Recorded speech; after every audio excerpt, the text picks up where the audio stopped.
भगवान परिपक्व करते हैं अपने प्रेमी के हृदय को। जहां प्रेम प्रकाशित करना है उसे परिपक्व करते हैं, अपमान दिलाते हैं, प्रेरित करते हैं। सबके उर में वही बैठे हुए हैं। बोले भियस महेश तब ज्ञानी मूढ़ न कोय, जस जही का रघुपत करे तस ताहि क्षण होए। उर प्रेरक रघुवंश विभूषण। भगवान प्रेरित करते, इसकी निंदा करो, इसकी अवहेलना करो, इसका अपमान करो, फिर देखते हैं अब हृदय में कैसा लगा। बोले ठीक है आगे बढ़ो। फिर दूसरी वार, जैसे एक कांच है, छोटा सा कंकड़ मारो टूट जाएगा, पर जब उसको परिपक्व किया जाता है, ठंडा गरम ठंडा गरम, तो बुलेट प्रूफ हो जाता है, गोली मारो तो नहीं टूटेगा। ऐसे ही भगवान अपने भक्त के हृदय को बुलेट प्रूफ कर देते हैं। वाणी की गोली, अपमान, नाना प्रकार के तिरस्कार, नाना प्रकार के द्वंद्व, सुख दुख, लाभ हानि, मान अपमान, निंदा स्तुति, जन्म मृत्यु, इन सब का प्रभाव नहीं पड़ता उसके हृदय में। जो प्रेमी हृदय होता है, तैयार रहो, आपके हृदय को भगवान ऐसा बनाएंगे किसी भी तरह का कोई द्वंद्व आपको परास्त न कर पावे। प्रेमी जनों का रंग उसी के हृदय में चढ़ता है। कृपा प्रकरण है एक सेवक वाणी में, उसमें दो भाव रखे गए, एक अकृपा और एक कृपा। कृपा प्रकरण में देखिए, जब तीसरी भूमिका आती है कृपा पात्र की, पहली भूमिका है मुख वर्णत हरिवंश, चित्तनाम हरिवंश रति, मन सुमिरन हरिवंश, यह जो कृपा हरिवंश की। मुख से प्रियालाल के जस का गान, नाम कीर्तन, नाम जपना, और चित्त से आचार्य और आराध्य देव के चरणों में अखंड रति हो जाना, और मन से बार बार उनकी सेवा, उनका सुमिरन, ये सेवा के लिए ही संकल्प उठना, ये पहली कृपा है। ये आचार्य गुरुदेव की, इष्ट देव की पहली कृपा है। मुख वर्णत हरिवंश, चित्तनाम हरिवंश रति, मन सुमिरन हरिवंश, यह जो कृपा हरिवंश की। फिर दूसरी कृपा, दूसरी भूमिका उदय होती है। सब जीवन सो प्रीति, रीति निबाहत आपनी, श्रवण कथन परतीति, यह जो कृपा हरिवंश की। सब चराचर जीव से प्रेम का व्यवहार, क्योंकि मेरे प्रभु ही सबके अंदर बैठे हुए हैं। पर किसी से कोई स्वार्थ की आकांक्षा नहीं, कोई आकांक्षा नहीं, कोई चाह नहीं। सब जीवन सो प्रीति, पर रीति निवाहत अपनी, अपनी रीति क्या है? सब सोहित निष्कामति। कोई किसी से बदले की चाह नहीं, ना द्वेष के बदले की चाह, ना राग के बदले की चाह। वो राग द्वेष से अलग भगवत भाव से सेवा करता हुआ निष्काम। श्रवण कथन परतीति, बस अपनी वाणी जी का गायन, वाणी जी का श्रवण, और विश्वास कि इसी श्रवण कथन से, नाम वाणी से हमें श्यामा श्याम की प्राप्ति हो जाएगी। श्रवण कथन परतीति, परतीत माने विश्वास, यह जो कृपा हरिवंश की। अब तीसरी भूमिका, शत्रु मित्र समझानी, मानि मान अपमान सम, दुख सुख लाभ नहानी, यह जो कृपा हरिवंश की।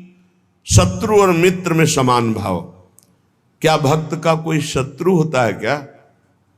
नहीं, भक्त की तरफ से कोई शत्रुता नहीं होती, पर जो तमोगुणी आंतरिक हृदय वाले होते हैं उनको भक्त का यश चुभता है।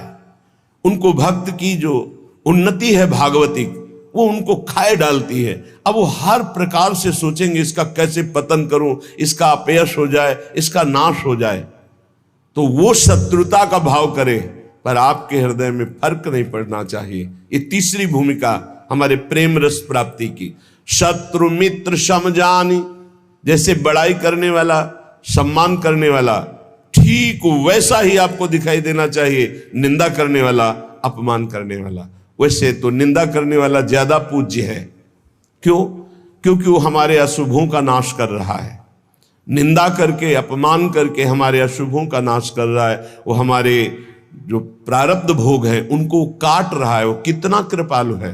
भगवान उसके अंदर प्रेरणा दे करके हमें परिपक्व कर रहे हैं। इसलिए निंदा करने वाला, अपमान करने वाला, तिरस्कार करने वाला हमारे हृदय में पूज्य भाव होना चाहिए। ये प्रेम प्राप्ति के लिए बहुत जरूरी है। शत्रु मित्र और होगा। बड़े बड़े महापुरुषों के जीवन में बड़े बड़े विरोध हुए हैं। अगर विरोध ना हो तो भक्ति में रंग नहीं। जब विरोध आवे तो नाच पड़ो कि भक्ति रंग ला रही है।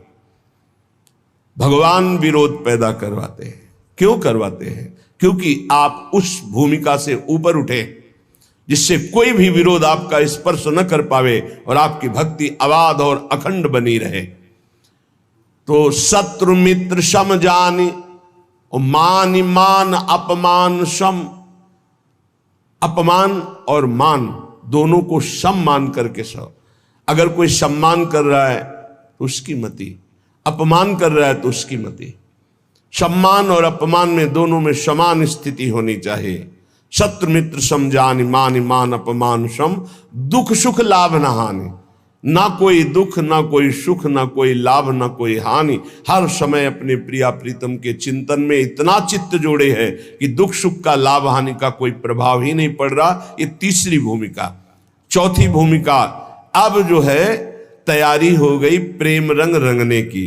तो भगवान ने ऐसा रंग भेजा, ऐसा रंग रंगने वाला मिला दिया जिससे प्रेम रंग से हृदय रंग जाए। बोले नितैक धर्मिन संग। नित्य उसको प्रेमी जनों का संग मिल गया। बड़ा कठिन है, सही संग मिल जाना बड़ा कठिन है। भगवान की कृपा से मिलता है। नहीं तो मिलावट ऐसी प्रपंच की बनी रहती है कि चित्त निर्विकार होकर प्रभु में लगने के लिए अगर तैयारी भी करे तो भी फिसल कर प्रपंच में फंस जाए। नित इक धर्मिन संग। बहुत संग मिले वो संग नहीं। इष्ट मिले अरु मन मिले, मिले भजन रस रीति। तहां निशंक है मिलिए, तासों कीजे प्रीति। जहां अपना इष्ट मिले, जहां भजन की रस रीति मिले, जहां अपना मन मिले, ऐसा सत्संग मिल जाए तो बहुत जल्दी प्रेम रंग की प्राप्ति होती है। नित एक धर्मिन संग। जब श्री प्रियालाल के प्रेमी जनों का संग मिला तो नित्य नवीन प्रेम का प्रादुर्भाव होने लगा। नितिक धर्मिन संग तो रंग बढ़त नित नित सरस। फिर नित नित प्रेम अभंग। ये जो कृपा हरिवंश की। जहां ये चौथी भूमिका आई तो पांचवी भूमिका में लीला दर्शन होने लगता है। निरखत नित्य विहार, पुलकित तन रोमावली, आनंद नैन सुधार। यह जो कृपा हरिवंश की। नेत्र खुले हैं बंद। वो प्रिया प्रीतम की रूप माधुरी, लीला माधुरी में डूबा हुआ, आनंद सुप्रवाह करता हुआ एक एक क्षण महाप्रेम में व्यतीत हो रहा है। छिन छिन रुदन करंत, छिन गावत आनंद भरी, छिन छिन हर हसंत। यह जो कृपा हरिवंश की। ये छठवीं भूमिका आई। क्षण क्षण में उसका रोना हो रहा है। क्षण क्षण में वो प्रियालाल के संग विहरण कर रहा है। क्षण क्षण में उनकी लीलाओं का गायन करके डूब रहा है। छिन छिन बिहरत संग, छिन छिन निरखत प्रेम भरी, छिन जस कहता भंग। ये जो कृपा हरिवंश की। सातवीं भूमिका में हर समय प्रिया प्रीतम के साथ रहता है, हर समय। और आठवीं भूमिका जब जागृत होती है तब जो बड़े बड़े ईश्वर कोटि के महापुरुषों के लिए दर्शन पाना दुर्लभ है, उस केली का दर्शन करता है। त्रपित न मानत नैन, कुंजरंध्र अवलोकितन। ये सुख कहत बने न, ये जो कृपा हरिवंश की। निरंतर कुंजरंध्रों में लगकर प्रियालाल की अद्भुत केलिका वो उपासक अवलोकन करता है, जिसके हृदय में प्रेम जागृत हो जाता है। ये 7 भूमिकाएं बहुत सुंदर प्रेम की श्री सेवक जी महाराज ने वर्णन की। तो जो उपासक सहनशील होता है वही इस मार्ग में चलता है। जब प्रशंसा होती है तो सबको अच्छा लगता है, और जब निंदा होती है तो सबको बुरा लगता है। लेकिन प्रेमी को नहीं, प्रशंसा प्रेमी को चुभती है और निंदा उसको मीठी लगती है। ये उल्टा मार्ग है, प्रेम का उल्टा मार्ग है। सम्मान करे तो ऐसे कर लेगा, अपमान करे तो उसके चरणों में प्रणाम करेगा। ये प्रेम का मार्ग उल्टा मार्ग है। सब प्रकार से जो तितिक्षु होता है, सहनशील होता है, उसके हृदय में प्रेम का प्रादुर्भाव। सब सहना है, कुछ नहीं कहना, ये हमारा मार्ग है। सब सहना है, कुछ नहीं कहना। अगर तुम हमें दुख देना चाहते हो तो हम सुख क्यों चाहें? अगर तुम अपमान करवाना चाहते हो तो हम सम्मान क्यों चाहेंगे?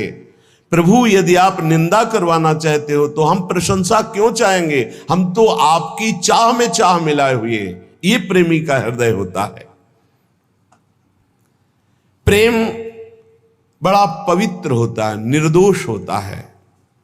छल, कपट, बेईमानी, स्वार्थ, स्वसुखवांछा, ये प्रेम में छू नहीं जाती।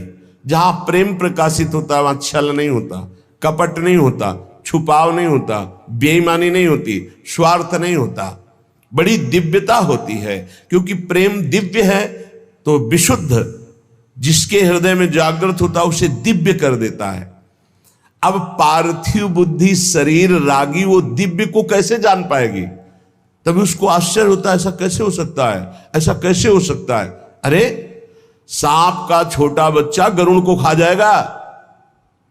अगर भगवान कृपा दृष्टि से देख ले तो है छोटा सा लघु ब्याल खाए गरुड़, गरुड़ को खा जाए। मस्कई कहें बिरंची अजय मसकते हीन, ब्रह्मा को मच्छर बना दे, मच्छर को ब्रह्मा बना दे, जड़ को चैतन्य, चैतन्य को जड़, कर तुम अकर तुम अन्यथा कर तुम। सर्व समर्थ प्रभु का प्रेम प्रकट हो गया तो दिव्यता। जब दिव्य प्रेम, दिव्य प्रभु की कृपा का प्रभाव होता है तो पार्थिव बुद्धि नहीं समझ पाती। श्री जी की कृपा, लालजू की कृपा, उनकी कृपा का केवल स्वाद। अभी वो कृपा हट जाए तो अभी बोलना की आवाज नहीं निकलेगी। सुई के धागा जहां जानना मुश्किल है वहां अनंत ब्रह्मांड पार कर दे। कर तुम अन्यथा कर तुम हमारा प्रीतम है। भाई समझो, ये माया भगवती ऐसी आंधी चलाएगी कि तुम हमारी बात न पकड़ पाओ, और बाद में देख लेना तुम्हें समझ में आएगा कि क्या हमने खो दिया। अब वो बोलवाना चाहते हैं, मूकम करोति वाचालम पंगुम लंघयते गिरिम यत् कृपा तमहम वंदे परमानंद माधवम। वही माधव परमानंद बैठ करके मूक से वाचाल कर दिया। अब इस वाचाल से वो मूक कर दे, उनकी महिमा की बात। अगर उनका है कि दहाड़ो तो अंतिम श्वास तक ऐसे दहाड़ते रहेंगे।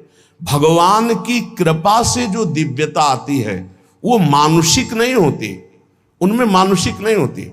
जब मीरा जी को जहर पिलाया गया तो बोले ऐसा कैसे हो सकता है कि इतने हलाहल जहर से बच जाए। उसको संशय हो गया कि ये वैद्य मिल चुका है मीरा जी से और इसने बनावटी ऐसे जहर बनाया जिससे मीरा मरी नहीं। बुलाओ उस वैद्य को। वैद्य को बुलाया, उसी कटोरे का एक बूंद जे भी चखाया गया, छटपटा के मर गया। मीरा जी की प्रार्थना से पुनः वो जीवित हो गए। कर तुम अकर तुम, भगवान की एक अपार सामर्थ्य है।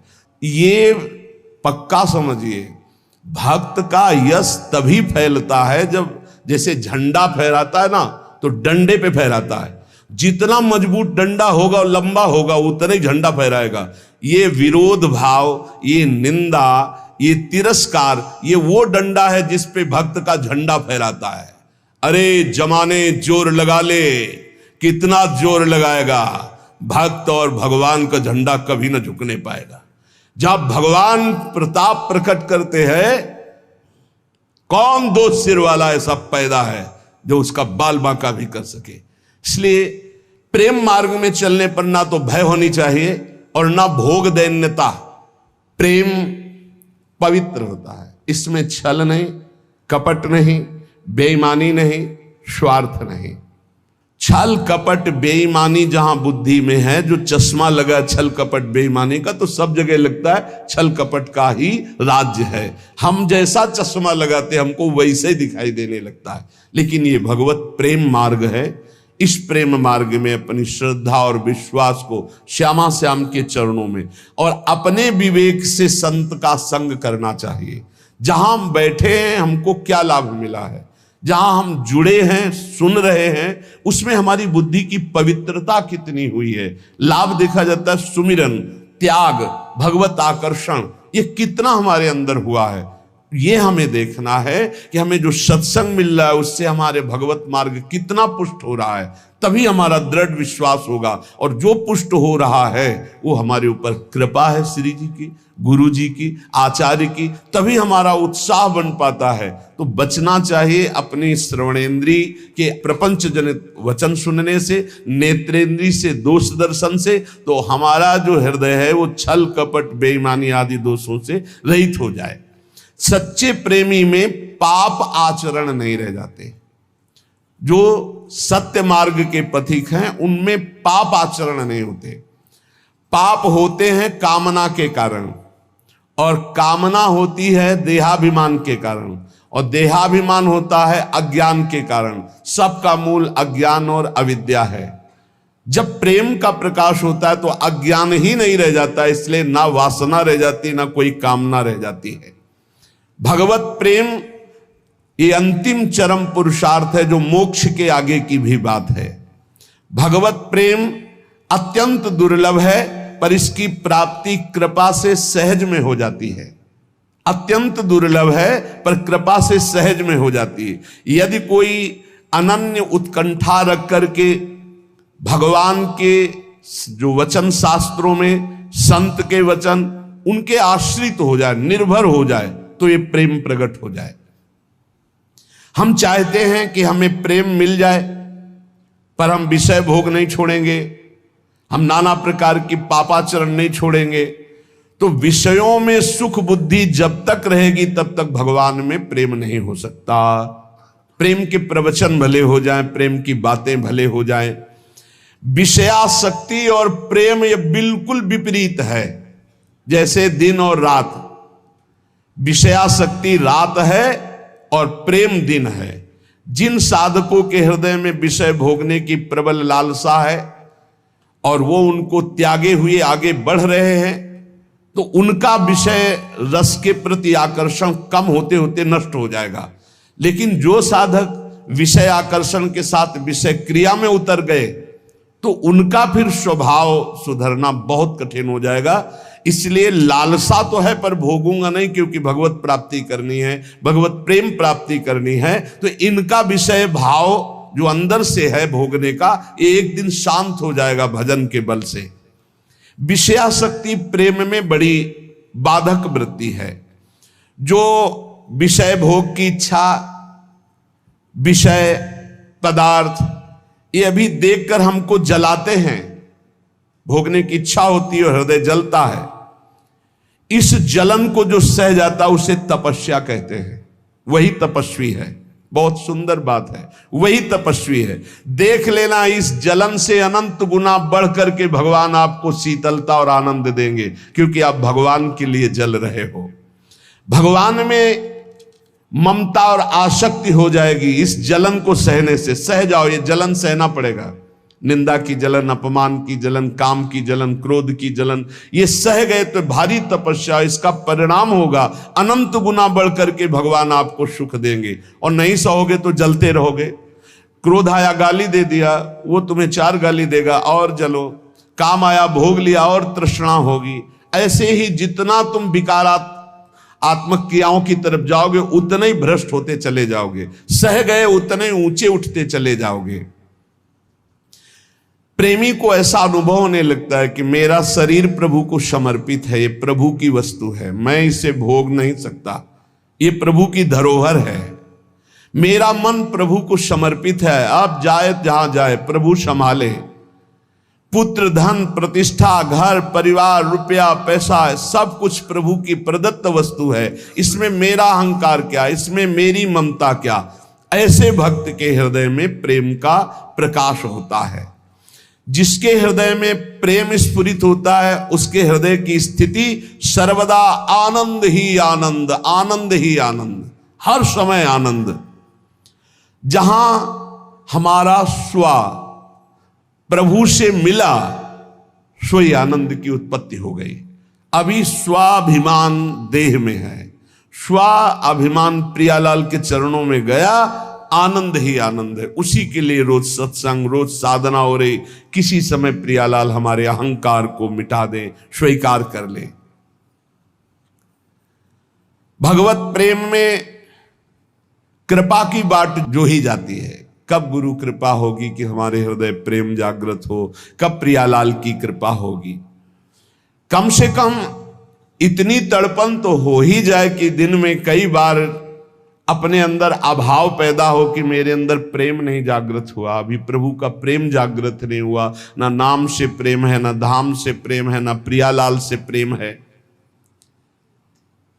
ये भगवत प्रेम की बातें सुनकर कच्चा उपासक डरने लगता है कि इतनी जलन सहनी पड़ेगी, पर सच्चा उपासक यही आग की ज्वाला से चलना है। चढ़ी के मैन तुरंग पे चली वो पावक माए। अरे मन घबरा जाता है कि अच्छा ये जलना पड़ेगा भगवत मार्ग में, तो जलना तो पड़ेगा। इधर जल लो, थोड़ी दूर जलन है फिर आनंद है, और इधर तो जलन ही जलन है। जलत ज्वालम, ये संसार जलती हुई ज्वाला के समान, काम क्रोध लोभ मोह मद मत्सर। प्रेम का मार्ग थोड़ी दूर का ये जलन वाला है। इसे देखकर कायर पुरुष वापस हो जाता है, भोगों में फंस जाता है। परंतु जो इस आग में कूद पड़ता है, उसके लिए आग चंदन से भी शीतल बनकर के महासुख देने वाली बन जाती। केवल डरना नहीं है, ये डराता है कुछ नहीं। ध्यान मत दीजिए, नाम जप कीजिए, लीला गायन कीजिए, सत्संग सुनिए। जो ही आगे बढ़े तो शीतलता ही शीतलता, आनंद ही आनंद। प्रेम, प्रेम में समस्त क्रियाएं केवल प्रभु के निमित्त की जाए, या प्रेमी की समस्त क्रियाएं केवल प्रभु के लिए होती है।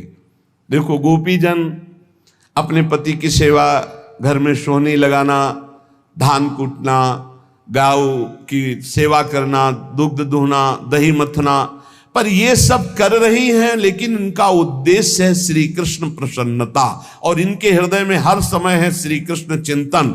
इन दो भाव से बहुत ऊंची दशा को प्राप्त हो जाती।